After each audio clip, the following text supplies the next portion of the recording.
15th, 2023 edition of the Urban League Jobs Network Digital Career Success Series, brought to you by the National Urban League. I'm your host, Kenneth L. Johnson, president of the Harlem, New York-based diversity recruitment firm, East Coast Executives. If this is your first time joining us, welcome. The Digital Career Success Series, DCSS, is a professional development series that helps members of our Urban League Young Professional chapters and other diverse job seekers develop new skill sets that will enhance their careers through digital platforms such as webinars, Facebook, and Instagram Live. The goal is to provide an opportunity for professional development right from one's computer. If you want more, visit nuljobsnetwork.com. All right, today's Digital Career Success Series, HerWay, features Ahiana Angel, former NBA publicist turned media maven, and somebody I'm excited to have on the show today. Ahiana, welcome to the show. Thank you. Thank you so much for having me, Kenneth. I'm excited as well. Our show usually we follow like kind of a format. And when we knew we had you on and we know your background and kind of what you do, I think the decision to just kind of have a great conversation will be well received. We have one of the best audiences you can find in this type of platform. So everybody out there, please say hello to Ahiana. And also, you heard me say NBA publicist. We're in the downstretch of the NBA season. Drop your favorite team in the chat, please. Drop your favorite team in the chat. Where my Sixers fans at? Ahiana, while everybody's bouncing through the chat, let's tell everybody about yourself. Hello, everyone. As Kenneth said, my name is Ahiana Angel, and I'm excited to have this conversation today. So definitely feel free to drop your questions because I want to get to everything and I want to pour into you all as much as possible. And speaking of that, that's kind of where my career took a turn. So I started off in PR, did it for a number of years from LA to New York. That's how I ended up at the National Basketball Association doing entertainment PR. And specifically, I worked on things like at the All-Star game, doing PR for the performers, the red carpet, the celebrity game, doing all of that stuff, which was a whirlwind type of experience. I'm not going to lie to you guys. My very first NBA All-Star, I was familiar with the All-Star game, but when I was interviewing for the job, I was like, "Ooh, this is gonna be fun!" Like me and my friends, we would go, and I'm just thinking it's gonna be amazing. Little did I know I was stepping into one of the hardest things I would do in my life. You're on for 24 hours, 7 days. It's not 7 days, but the 24 hours feel like 7 days. And everything is just hitting you. There's all these responsibilities. And my very first All-Star was in New Orleans, and I cried. I called my mom and I cried, and I was like, this is a lot. I'm overwhelmed. I don't even know what I should be doing right now. I don't have time to eat. I just felt just out of myself, out of sorts. So anyway, fast forward, I was at the NBA for about 6 years. And Hold on, Ahiana. I don't want to fast forward yet. Okay. How did you get that position? Tell me, walk us through the beginning of that.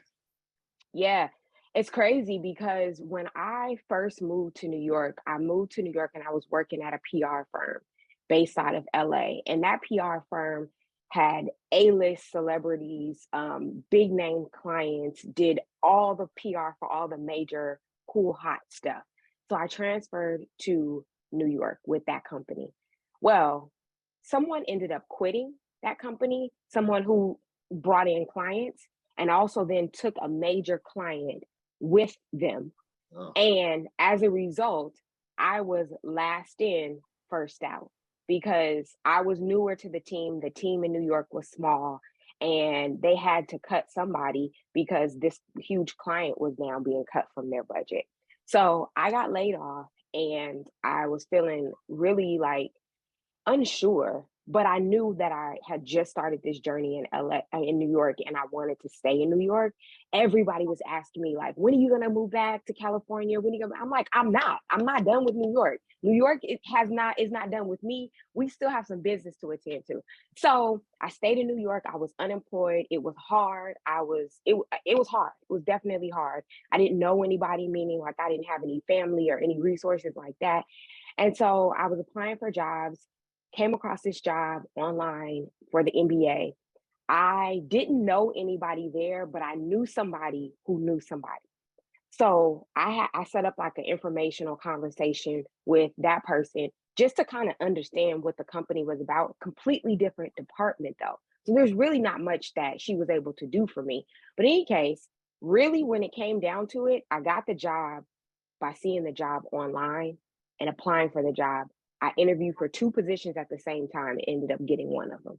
Wow. And it wasn't, and this is I want to say this to affirm people who think that just because you're applying online, you go into an abyss and nobody ever sees your resume. Sometimes that could be true, but that's not always true. And you also have to do things to help you stand out. As a publicist, my cover letter, I made that a press release as though I had already gotten the job. So I'm sure that Talk to me about that. So where's that? Like, I know you're a publicist, right? But you set your cover letter up as if it was a press release, like you got the job. Well, I'm sure that was well received. I guess so. I guess it was. And I think you have to lean into your creativity sometimes. And some people think that because they have a certain type of career that it doesn't lend itself to them being creative. But we are all creative individuals. If you have ideas that pop into your head, even if it's just an idea for dinner, something that maybe you never made before, you are still creative. You have some creativity within you. So sometimes you have to lean into that creativity and also look around you, look in other spaces that may not necessarily be your industry, and see what other people are doing and see how maybe you can be inspired. Maybe it'll spark an idea that you can then transfer into your industry and then utilize with your skill set. So sometimes it's just thinking out of the box a little bit and trying to be a little bit creative with what you do and thinking, will somebody else do this? And if you know the answer is a definite no, you should definitely do it. Now, don't go stalking people and doing too much, but lean into your creativity is the main thing that I'm saying. So are you an NBA fan? Were you an NBA fan then? Nah, No. yeah. So what made that position attractive to you, or were you like, listen, I need a job? No, okay. So really, I was applying there and at a record label. Okay. I got offered both positions. So I had to choose between this record label and the NBA. It wasn't that I had any allegiance to any type of industry other than entertainment. I came from entertainment. So I was staying in my wheelhouse and sort of doing what I knew. And when I seen the posting for this job, it felt like it would be perfect for me because it was a mix of my PR skills and the entertainment background that I had. Gotcha. So for me, it just felt like it would work. But I also was familiar with like All Star and stuff, and I knew that that was going to be a part of the job. And I was a basketball occasional watcher. Okay. I wasn't a fan. I'm still not a fan. Because now after having lived years of traveling for finals and going to all stars and just going to games and things like that, when I used to come home from work, I did not want to watch a game because it reminded me of work. It reminded me of work, the things I had to do, my to-do Well, list. I would imagine that while you were working, you probably didn't get to watch much of the games anyway, just because of the other responsibilities with the job. Yeah. And so when I would be at live games, let's say it was like finals or something like that, the good thing is you have your responsibilities. And then after your responsibilities are done, you can go sit wherever you want, wherever there's an open seat, you can go sit, kind of watch for a minute because you have your credentials, watch for a little bit. But I would always be like checking the time, make sure, okay, I got to be back in the press room at this time, or I have to go meet this person at this time, or whatever it was I had to do. So you could watch, but you couldn't watch like a true fan and really sit there and take in the full experience. Gotcha. So you do the press release for the NBA, what, for the radio company, but you did a mixtape or something like what? No, no, that would have been a good idea. That would have been a good idea. No, I'm pretty sure I did the same press release Okay. approach because that was kind of like what I was leaning into right there. And that was like my way to get their attention. And that's the other thing. You don't have to reinvent the wheel with everything you do. Just take something that you feel confident in and that you love the way you executed on it and just continue to tweak it. Makes sense. Makes sense. Yeah. So you received both job offers. How did you decide which one was the best future opportunity for you? You know, I look at a few different things, and sometimes it's also going off your gut feeling, what you feel like the company or the experience is going to be able to afford you, and then also financially. I was going from being pretty much broke on unemployment in New York. I was going from being broke to, okay, now I have two jobs sitting at my feet. Which one do I think I would, work best in? And also looking at where I thought at the time, where I thought I wanted my career to go.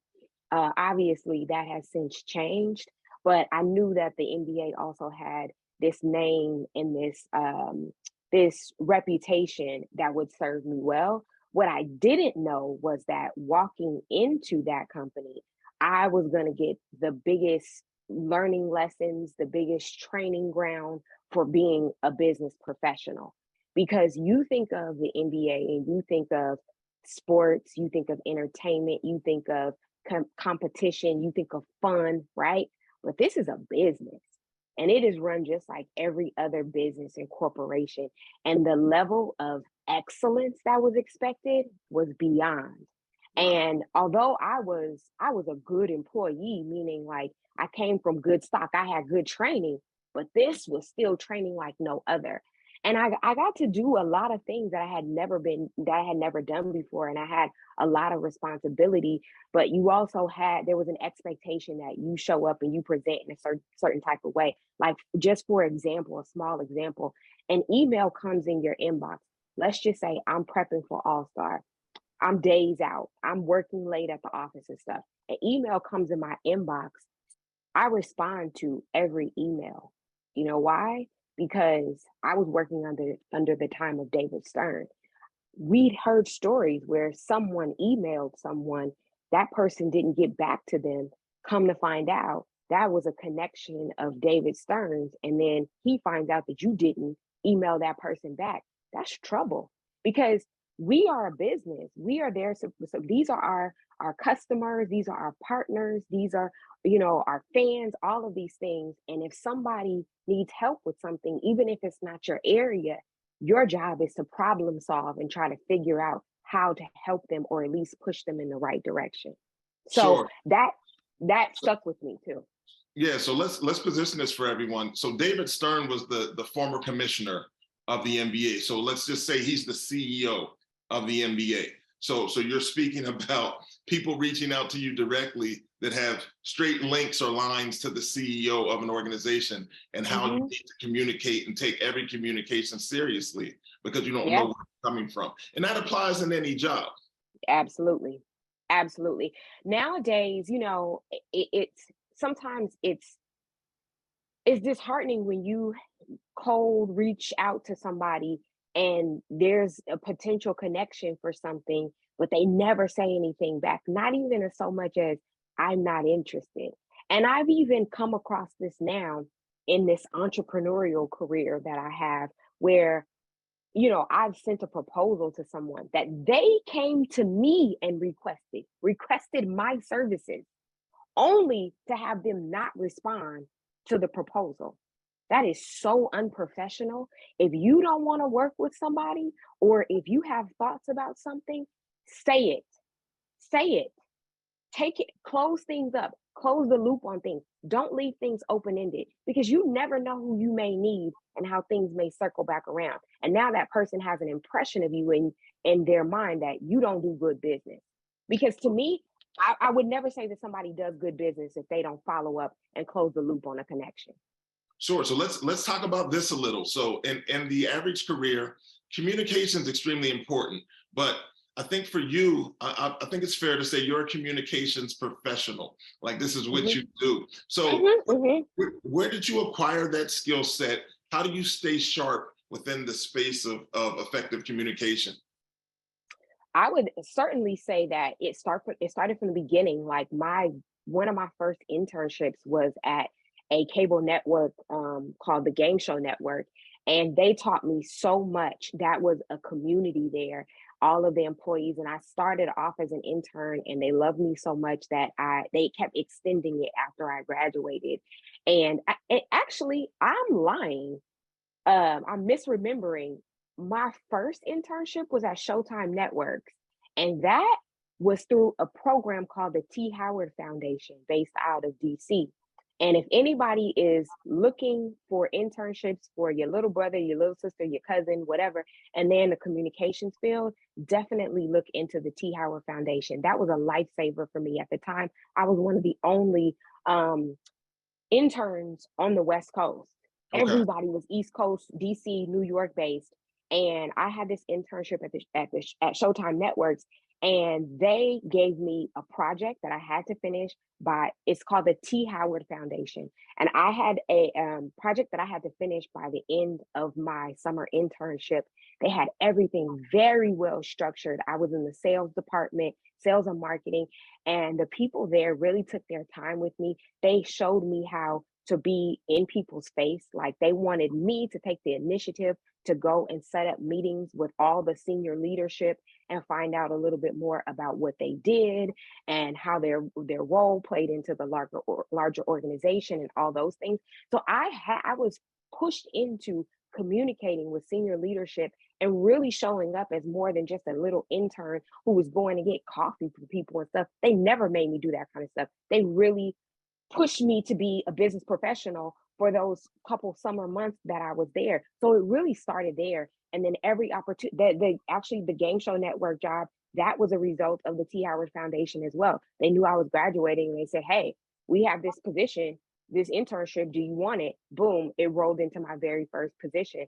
So I guess you would say the T. Howard Foundation was a part of that structuring because they gave me opportunities to be in positions that weren't just overlooked type of internship positions. They were really get your hands dirty, get into this work, let's build you and mold you to be a business professional type of positions. And then it just kept going from there. Okay, got you. So the title of this particular edition of the Digital Career Success Series is HerWay. And just kind of following and reading about the way you've kind of maneuvered and moved in your career. So you're working for the NBA, and then you start to kind of look, I guess, ahead towards like what's next. Yeah. Talk to me about kind of when that happened. Was there anything that triggered that or what the process was around, you know what, I've made a decision that I want to take ownership kind of over where I want this to go moving forward? Yeah. Okay. I'll try to make this quick how I set this up. So I've always been a creative, right? From a kid, I was writing poems, I was drawing, all that kind of stuff. But sometimes Black parents, they don't have time for all that. We are doing much better. This generation is doing much better about nurturing natural skill sets and things like that. But I knew going to college, my dad was not paying for any type of creative degree. I knew that. So I had to find a mix, and my mix was business and marketing. So by the time I had checked all these boxes and I'm working at the NBA and doing all of this stuff, I've done everything that was expected of me, right? I started to feel like, but this is not something I want to lean into forever. This is not something that I want to do my most senior person in the department, their role. And I was really looking at that. And what I always had this longing to do more with my creative side. And so I leaned into jewelry making. And so I started a jewelry business with a friend of mine, and we had this jewelry business that I was working on the weekends and at night when I wasn't working at the NBA. And it did really well. We had Beyonce wear our jewelry. We had Alicia Keys wear it, Marsha Ambrosius, like so many amazing people. It was an Italian Vogue. It was great. But what so that Ahiana, did was, hold on for a second. So jewelry business. Now, were you making the actual items, or were you kind of behind the scenes doing the marketing and the communication efforts? No, wow. I was making.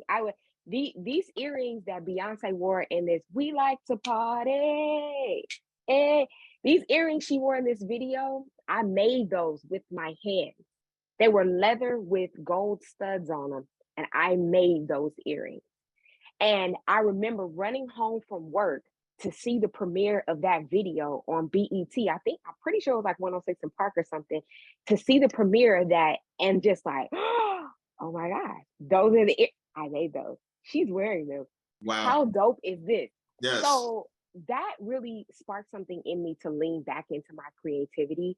and to really start to uncover like what moved me, what I would get excited about, because I knew that the fire for PR had fizzled out, and it was I started to understand myself better, because now that I had done everything that everyone else expected of me, it was time for me to lean into what feels good to Ayana, right?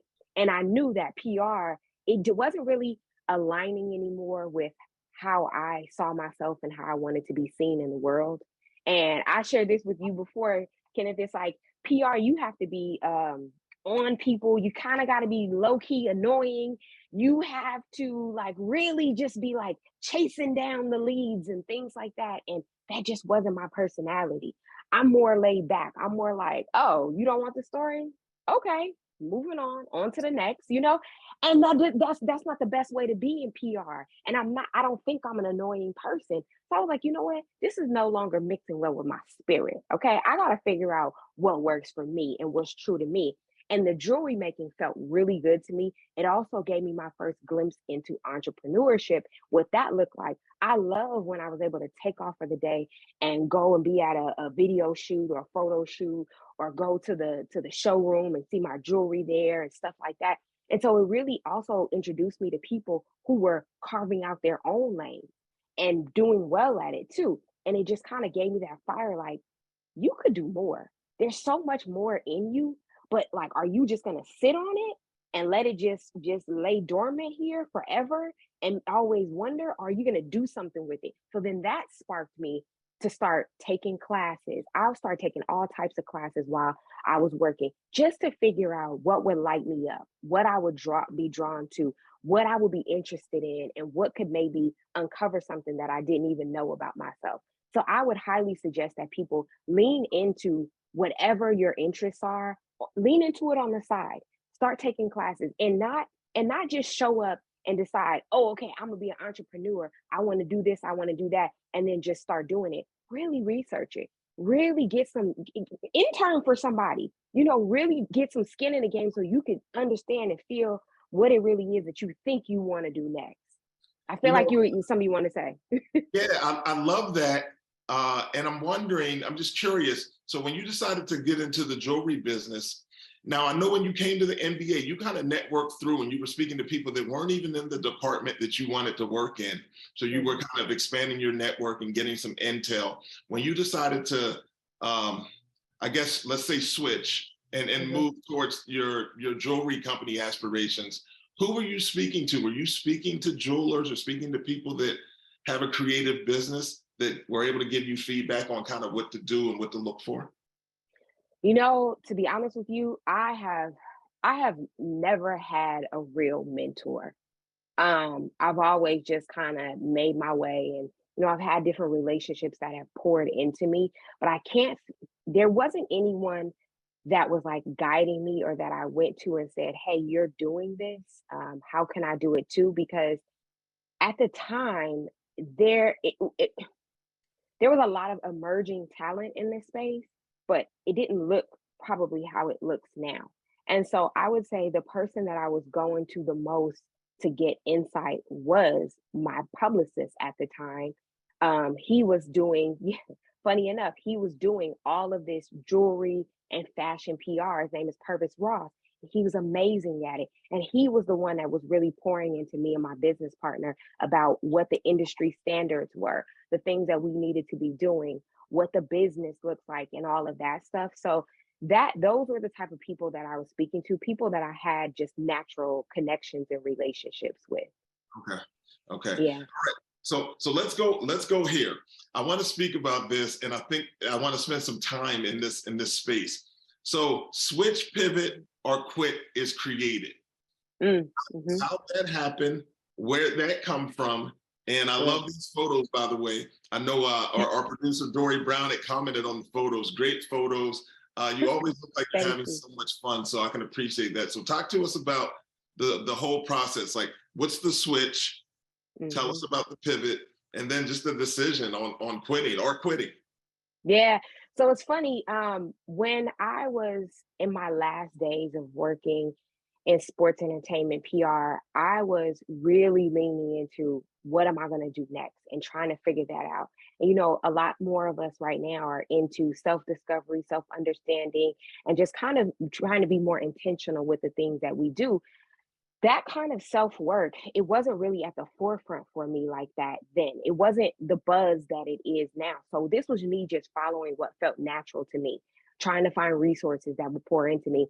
And when I created the Switch Pivot or Quit podcast, I wanted to create conversations that I felt would have served me when I was making my transition from one career to the next. When I was trying to think, when I was at the NBA trying to think, what am I going to do next? I would have wanted to hear the stories of these women who were transitioning and had transitioned and what they did and how they did it. So the first step out was I wrote a book. So I spent 9 months, my last time at the NBA, I spent 9 months every weekend, every night after work. I wasn't going anywhere. I wasn't doing anything. I was having no good time, okay? Because I was going home and I was writing. I was committed to writing this book because another part of my creative side was I knew that I wanted to write a book. I had written a couple storylines and started drafting some things out when I first moved to New York. And so now 6 years later, or 5 years later, 4, whatever, I'm like, I need to write this book. And for me, naively, I was thinking, this book, this will be my way out. I'm gonna be a writer now, and right? Okay, yeah, no, it didn't quite work out like that. But I share with the audience the title of the book and where they can find it, though. Okay, so the book is called Preseason Love, and when I tell you once again, you have to lean into the things that interest you. So how this book came about is I started researching and writing the book. Right, I'm doing all the research that I can do. Then a friend of mine, I'm in Miami at finals. A friend of mine who knows that I'm working on this book, she calls me and she says, Ahiana, there's this writing boot camp that Zane, the author Zane, is hosting in Maryland. You should go. I'm like, oh gosh, thank you so much for telling me. I look up the writing boot camp. It will be like 2 or 3 days after I come back off the road from finals. I'm like, oh my, how am I gonna make this happen? Da da da da. But I'm in Miami miserable, meaning I don't want to be where I am anymore. So I said, you know what? I need to start making these plans. I call my friend in DC. Can I stay with you? I book my rental car, all of that. I get home. I go right, turn right around, get on the road. I go to Maryland. I go to that writing boot camp. I meet her publishing director. I wasn't ready to release my book right then and there, but I was almost done. I had been doing my work on the back end. Her publishing director said, stay in touch with me. I did. When I was ready, that's how I sent my book to her. They loved it. And my book was then published. Preseason Love was published under Zane's imprint with Simon and Schuster. Wow. So yeah, so it all kind of it was happening. It was all, but I was operating in flow and didn't even know it. One thing was flowing to the next, but I was also very, very positive about getting a book deal too. I knew that I was going to get a book deal. Self-publishing wasn't as popular then, but it was still on the rise. And people were saying like, oh, well, you can just self-publish. And I clearly told people, I will not be self-publishing. I will only self-publish if every single major publisher tells me no. So thank you for your advice. Thank you for your suggestion, but this is the way I'm gonna do it. And it worked out. And I got my first book deal. And then let's say this. I quit the NBA, no book deal. Didn't even know what was gonna happen. But I believed in myself. I spoke to my parents and my dad was like, do you believe in this? Absolutely 100%. He was like, then we behind you, do it. Now, mind you, still just note, even though my parents were behind me, they were behind me emotionally, not financially. No, I still had to make it on my own.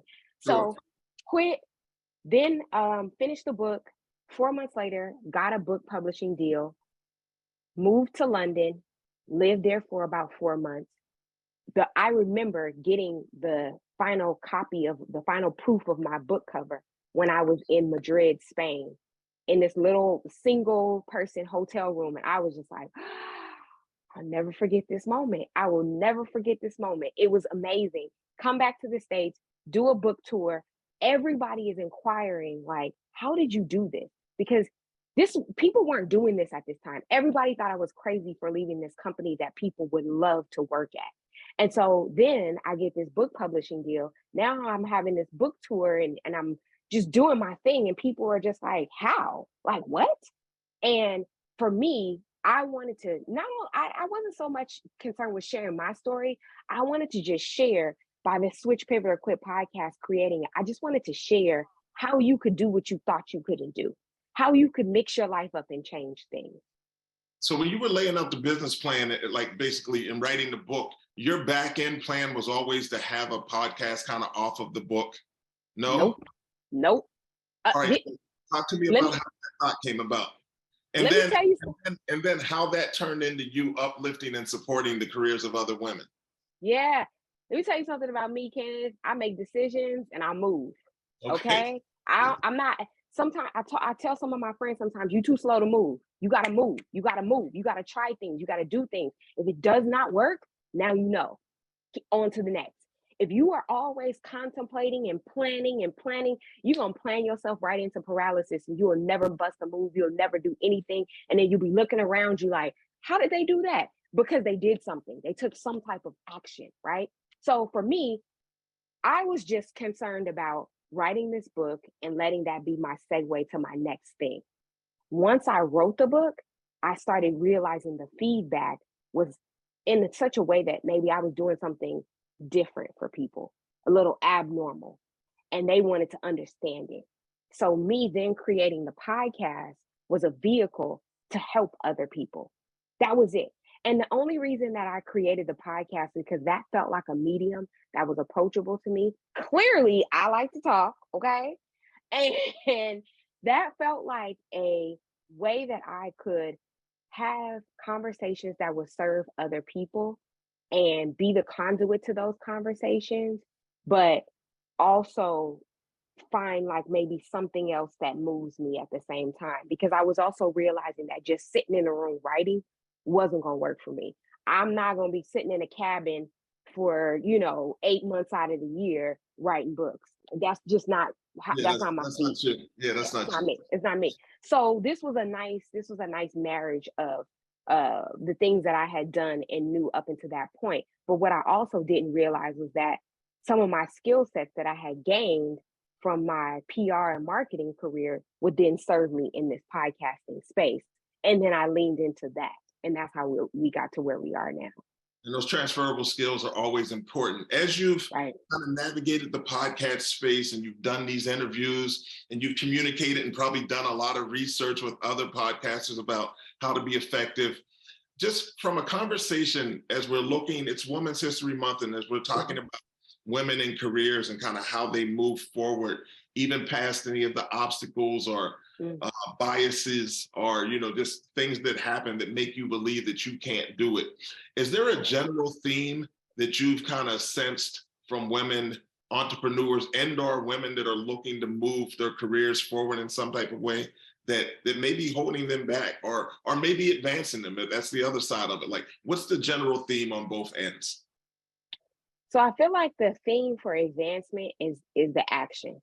Like I was saying, you have to be quick to move, and not quick to move in that you make hasty decisions and you don't think things through. It's like, but once you've thought it through, once you've vetted it a little bit, once you've maybe done some research and kind of figured out a little bit more of the lay of the land, you have to take action. Action-oriented people are the people that figure things out quicker, right? Because what you think you might want to do or what you think might work, it might not. But the quicker you figure that out, the quicker you can move on to the next thing that will work for you, right? So I would say action is a big factor in people who are able to continue to excel in the areas that they gravitate to, or just in life, period. And then I would say there's a lot holding us back, right? There's so much more holding us back than propping us up. And some of those things are just self-confidence, shyness, feeling like, oh, I don't want to be the one to stand out. I don't want to be the one to toot my own horn. I had to realize quickly, while I was busy doing PR for all these other people, I had to then turn into my own publicist very quickly and learn how to write my own bio, tell my own story, toot my own horn, tell people what makes me dope, what makes me amazing, what makes you want to connect with me and see me. And I think so many of us are used to being in these corporate spaces and not being seen.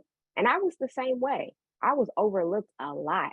And I realized though, if I hadn't started doing that self-work and taking a chance on myself and really pouring into myself, I would never have gotten to where I am now. I would never be sitting here with you right now. I would still be behind the scenes somewhere trying to push somebody else's dream, somebody else's narrative and their agenda for not enough money either. Okay, let's be clear about that. Well, So we're appreciative of you being here on the Urban League Jobs Network Digital Career Success Series. I just continue to just marvel at the way you've managed to not only position yourself to what you were speaking about, to position yourself and to show people your unique realness and your value proposition and what you bring to the table, but also to openly gift that to other people as well. oh, I love that. I love that. For me, one of the things that I noticed when I was making my transition was there was not enough just genuine support of other people. No quid pro quo. I did not know, if you do this for me, I'll do that for you. I am a natural person that likes to help other people, connect other people if I can, if it's within my wheelhouse. And I was thinking about it one day and I was like, so a lot of things, a lot of opportunities and things that come to me, they come to me. I don't seek them out. And I was like, geez, should I be more proactive? Am I like dropping the ball somewhere? And I was like, but why do these things come to me? Like some amazing things. I've had opportunities to speak at places like Google and Spotify. These things have come to me. But you know why? I realize it's because I give and I connect with no agenda.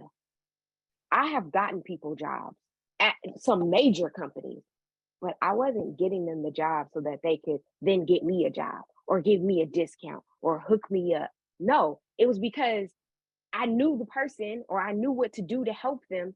And I don't mind pouring into people. And so I finally had to realize that's why sometimes things come to you without you looking for them, because you're giving in other ways. And so this is just the universe's way of giving back to you. You didn't even make the direct correlation because you're just doing what you do. Wow. So I find that really interesting because I think sometimes people don't see it in themselves. So for you to make connections through kind of what you view and how you see people, and I'm sure in communicating with them, because that kind of happened with you. Like people were speaking like into kind of, maybe you should explore this jewelry business and kind of let me support you and positioning that for success. So that's really important as we start to kind of look at our circle and our network of influence, right? It is absolutely important. The people I've heard, people like Issa Rae say like network across, and we really can't undervalue what that looks like, because you don't know where somebody is going, and you also don't know what you need sometimes. Sometimes there are things that people right there in your space, right next to you, they can give you and pour into you with, and you don't even know that you need it until it starts to happen. And that's why another just like theme for me has been trying to be open, trying to just be open. I told my little cousin this yesterday, like, you got to be open to what the world wants to offer you. A quick example that I shared with her: when I was thinking about going to London, I called up one of my girlfriends. I only knew one person in London. She had moved from New York to London for a job and she was still there. And I called her up and I said, hey, girl, I'm thinking about moving to London for a little bit. Like, what do you think? Should I do it? And she was like, I'll tell you this. If you're going to come here and you're going to be open-minded and you are going to let go any expectations of America and come here and embrace the experience, do it. If you're going to come here and you're going to expect some of the comforts and everything that you had in America, and be complaining about things because it's not the same, don't bother coming.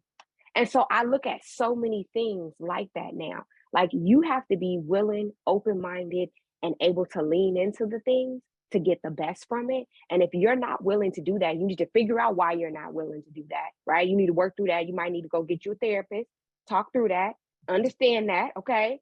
And then your world will open up so much more because sometimes we live in these rigid little boxes and we don't even know. Like when you go to a restaurant, you say, I don't try that. I don't eat that. Never tried it before. Don't Yeah. even know what it tastes like, but you don't like it. You don't know that you don't like it. Oh, expand your horizons. Open up your frame of reference so that you can have more to piggyback off of, whether it be in conversations, whether it be in community, whether it be in partnerships, relationships, whatever, life experience, business relationships. The more you experience, the more you can share with other people, and the more you know. So let's talk about the experience and the action. Like you have a new podcast, am I right? Is that what's happening? Yes, it's called Quit Playing Small. Yes. And that was a spinoff of the Switch, Pivot, or Quit podcast. So I wrote a book called Quit Playing Small. That one I did self-publish because I said, once I do my first traditional book published, then I can self-publish all I want to. So I self-published a book called Quit Playing Small a few years ago. And that's just quick bits to serve my audience, right? The people who need a little something to get them that boost in the morning and to remind them who they are, remind them they got it. They got it, you know? You just need that little quickness. You don't need a long sermon, just the quickness, and then you move on about your business. And so the Quit Playing Small podcast serves up the same thing. Most episodes are 5 to 10 minutes. Longest episode might be 20 minutes. Okay. But most episodes are short. Just get your day started in the right direction. Just pour into you, as we were just talking about. It's my way to pour into the people that I want to see rise up, and that's us. That's my people. And you're such a constant giver. I really, really appreciate that. What's happening here in the photo at WNYC Studios? Oh, once again, another opportunity that was given to me. I was blessed with. They asked me to basically do like a keynote speech at this podcasting festival for women in LA. This was right before the pandemic. And so I gave a talk on quit playing small, how to quit playing small and get what you want. And it's so funny because after that, so many women were coming up to me and they were like, you should be a motivational speaker. Are you a motivational speaker? And I had never heard that before. And I was like, okay, that's cute. I like that. You know, I had never heard of it or thought of it, but I'm just operating out of this spirit of who I am. I want to see people win. And if I can hype you up, I'm going to hype you up all day, especially if I think you got it, you know? So that was a amazing opportunity. I was nervous. I get nervous every time before I have to do a speaking engagement. I always say yes to these things, but I'm always like, why the hell do I say yes? Oh my God. Okay. You got this. You got this. You can do this. You can do this. I'm practicing and all that. It was nerve-wracking, but I did it and I felt so amazing after. And I felt like what I always try to do is ask God to help me to speak to the people who need to be spoken to. Help me to say something that somebody needs to hear. And after I got off that stage, I knew that was, I had executed on that because of the feedback and the women that were coming up to me. And that's just a part of what I aim to do. I just want to be of service to other people. And I'm always trying to figure out how I can be in better service. Well, listen, we love seeing you win as well. And we know you're not playing small. You're really out here making a difference. So speaking of making a difference, I could speak to you all day, as you know, but I'd like to share this conversation with our great audience. So let's go into Q&A. And, I knew this was going to happen. I said people are going to be extremely interested in her PR experience. So let's talk about this. I'm going to start here. So would you say the foundation in PR is about relationships, curating and building upon new connections? Yeah, I would say it's about relationships. And it's about genuinely getting to know people. I think one of the best ways that you can build relationships, and I've heard someone say this, and so I'm reiterating it to you, is to have a genuine curiosity and interest in the people that you want to work with. Not just like I'm writing things down to know the things that I should follow up with you about when I speak to you again, like that you have children or, that you like to vacation in Miami, whatever. No, it's really trying to understand this person and making a true connection, because no, none of us want to feel used. None of us want to feel used ever in life.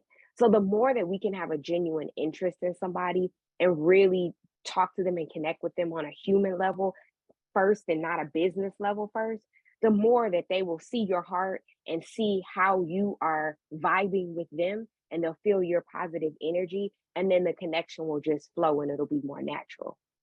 So Ahiana, what tools and resources are you using to maintain your network and to stay kind of front facing and helpful to the people that you're connected to? Because you're connected to a lot of people. How do you manage that?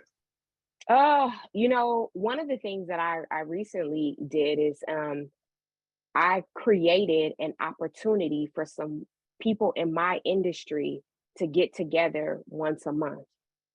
And I just said, let once again take an action. I had been thinking about it, and I said, let me just do it. So I Now, reached out to is people. that a virtual or a face-to-face opportunity? Virtual, Okay. virtual, because we're all in different spaces and different cities and whatnot. And so I said, these are people that should know each other, because they didn't all know each other. And these are people that I want to deepen my relationships with. And so once a month we get together and we chat. No, there's no agenda, no agenda items. There's no, what can you do for me? Nothing. We just get together and we kick it virtually for an hour. And we all feel so good after we've done it. And so some of the other things that I do is I try to regularly set up like coffee or lunch with people that I know. It's not to do something, the next thing. It's just, I like you. I like vibing with you. What you doing next weekend? You know? And also, if you haven't realized this about me, I'm not stuffy. I'm very much like a real person, and I want to talk to and be around real people. Like one of my podcasting really good friends, somebody I knew way back from my PR days, he has a studio. He has a podcast network of his own called DCP Entertainment. Amazing content. They have this podcast called Say Their Name. Amazing, about a lot of people have been murdered in the Black community by police violence and whatnot. Should definitely check it out. He has a studio in Times Square, podcast recording studio. Chris Colbert. Chris, I went to Chris' office and I'll go there. Me and Chris sipping on scotch, okay? I love Just it. chilling. I love it. Yeah. Just talking. And Chris is one of those people who always thinks of me for opportunities too. So it's just like, it's just vibing with your people. When people have that good connection with you and they feel that good genuine vibe from you, they don't mind being around you. They want to be around you. So that's one of my main things. There's no business science or whatever to it. Just be a person. Be a person that other people like and can connect with. Don't act all awkward and weird and usury. Just be real. That, being genuine, definitely acting on some of those impulses with good faith in mind seem to be traditional standards that we often forget sometimes in this world of quick social media clickbait and just people looking for something and looking for you to provide, whether it's a like or whatever. But sometimes it's just about, hey, you know what? I appreciate and I receive the information shared. Absolutely. And check in on people too. Just check in. Just, hey, when people cross your mind, reach out to them. That's something we have a hard time doing, but that's an easy way to stay connected. So Melissa has a question. She would like to know, what would you recommend as first steps for someone trying to get into PR? I think it really depends on the type of PR, because there's so many different facets or industries that deal with PR. So I definitely an internship, so that you can understand if that is the type of PR that you want to do, but also understand that the landscape of PR has changed, especially because of social media. PR professionals now serve multiple roles. And I think the more that you get your feet wet and kind of seeing where you think you might want to be, the more you can understand what would really be required of you, and if that's something that works for you. I would say also get your writing skills up, because to be a good PR professional, you have to be able to write. You have to be able to write a press release. There's different types of PR. Like if you want to go into crisis management or something like that, then you might want to maybe take some classes or some kind of workshops or something on negotiation, so you can kind of understand the mindset of people, that persuasive thinking and getting people to think how you want them to think. It's also a good idea to maybe read some books on persuasion and how to win people and influence in high places and stuff like that, those types of books, so that you can start to understand the thought process of people. And it'll serve you in any space, but it'll definitely serve you in the PR space, because a part of PR is somewhat manipulation. It just is. So is a piece of that the process? Because the back end of that question that was just asked is, how do you build your contact list of journalists and connections for your clients? You start going to events and stuff, and you reach out to people. And unfortunately, PR, publicists and journalists are always going to have a contentious relationship. They need each other, and then they don't want to be bothered with each other. Like, if that is the nature of the beast, right? But always remember that journalists need you. People who create content, they need you, because they need sources for the content. But you can't come to them with BS. Check yourself. Think, is this storyline worthy? Is this actually noteworthy? Or does this client just want a piece written about them?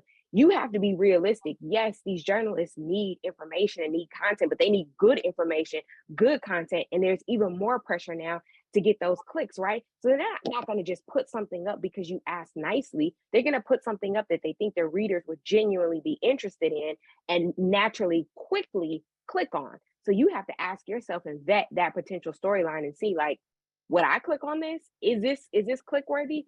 Does this warrant media traction? If it does, send it over, and they'll be your best friend for 5 minutes, only for 5 minutes. And if it doesn't, then you might have to do some expectation managing with your clients. I think that's foundational to a lot of the career stuff. And, this is what we're kind of speaking about with HerWay. Really understanding and doing the self-assessment on how you add value. I think that's extremely important. So I want to go to another question here. I can't wait for you to answer this, because I think I know what people answer. So they're saying you seem to be an extrovert, and talking and cultivating and maintaining communication seems to come easy to you. What recommendations do you have for people that are introverts? Talk to them. First of all, stop thinking you're an introvert. Don't own that. Don't own it. Because if you get up and you talk to people and you engage with people, you could be an extrovert too. This is the thing. Sometimes I get annoyed with social media, because it's a good thing and a bad thing. So many people put so much of their ish out there. It is easy for us to start taking on other people's ish. You run down why you an introvert or why you have anxiety and all these different things. And me, as the person reading it, I'm like, well, I feel that way sometimes too. I think like that sometimes too. Next thing you know, I'm self-diagnosing myself. I'm a whole introvert. I'm a whole, I have anxiety, depression disorder, all these other things that I have never been clinically diagnosed with.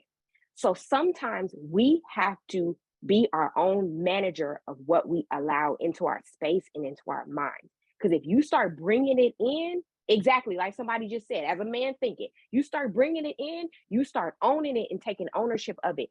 Do not own that. Do not own that title of introvert or extrovert. I don't own that. I don't think of it as a good thing or a bad thing. I am me. If you want to improve your skills and how you engage with people, work on it. Be intentional about working on it. I constantly have to push myself outside of my comfort zone. You think I'm an extrovert, but I could sit at home for a week and not leave my house and actually not talk to anybody. You know why? Because I am on right now. I am on for you guys right now. I am not always on. You got to know when to turn it on, especially know when to turn it on when it serves you. You can't just sit there like a wallflower in the corner and think that people are going to come to you and want to engage with you. It may be awkward as hell. You may be in this networking event and feel like, oh my gosh, this is the worst thing ever. I'm sweating, da da da da. But you got to push yourself, because pushing yourself past your comfort zone is the only thing that's going to let you know what you are actually capable of. If you never push yourself, if you constantly fall into what these other boxes are that people have designed for you, guess what? Everybody gonna pass you by. And I'm not, please know that I'm saying all of this out of love. I am not saying this to come down on you, but I am saying challenge yourself. You are not an introvert. You have more in you. Somebody maybe stifled you at some point in time, maybe dimmed your light, made you mute your voice, made you less confident, whatever it is. Because if you notice, a lot of times people who self-identify as introverts, sometimes there is something, there may be people who are truly introverts, but sometimes there is something that you can pin back to that where you realize somebody made me small. Somebody made me cower. Somebody made me diminish my life. I'm not doing that anymore. I'm not doing it anymore. No, you're not. Quit playing small. Ahiana Angel on the Digital Career Success Series today. I want to thank you so very much. I know people are wondering how to stay connected with you. Please check out our IG feed. I know someone on the in the Q&A asked if you're available for connections on LinkedIn as well. I'll let you speak to that. It's a yes.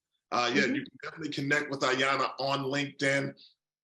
You are amazing today, as I anticipated. I really appreciate you and all you bring, not only just supporting women, but just kind of being a voice for people out here that are looking to just kind of scale up and be all that they can be in the space that they're operating in. I think, you know, people think that that has to be a really, really big thing, but sometimes it's the small movements upward that have the largest impact. So I thank you for helping us move the Digital Career Success Series upward today and have an impact on the lives and the people that jump in on the feed. Ahiana Angel, thank you. Thank you so much, Kenneth. Thank you all so much for inviting me and having me.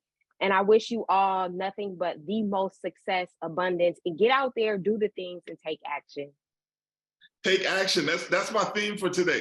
You really drilled that in. So take action, please. Listen, speaking of taking action, if you're looking to connect with me, please connect with me on all these feeds. You can just visit eastcoastexecutives.com where you can connect through. But I'm on LinkedIn a lot, as Ahiana knows. I just kind of touch in and stay present there. But thank you all so very much for joining us today. We are going to do it again on March 29th.